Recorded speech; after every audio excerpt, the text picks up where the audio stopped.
আসসালামু আলাইকুম। নতুন একটি চার্জার ফ্যান বানালাম। চার্জার ফ্যানটিতে আমি ৯টি ব্যাটারি ইউজ করছি, ১২ ভোল্টের 3S প্যাক। এখানে রেগুলেটর আছে, চার্জিং ইন্ডিকেটর লেভেল আছে। এই যে রেগুলেটরের মধ্যে আপনার চার্জিং ইন্ডিকেটর সুইচ। ব্যাটারিটি চার্জ প্রায় শেষের দিকে।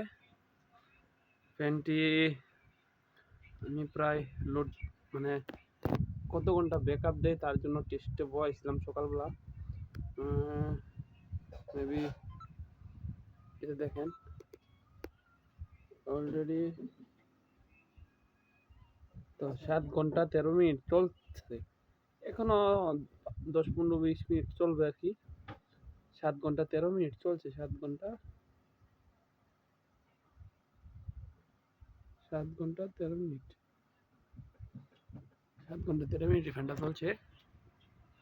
খুব ভালো একটা চার্জার ফ্যান, 12 ভোল্টের। যদি কারো লাগে আমার থেকে নিতে পারবেন।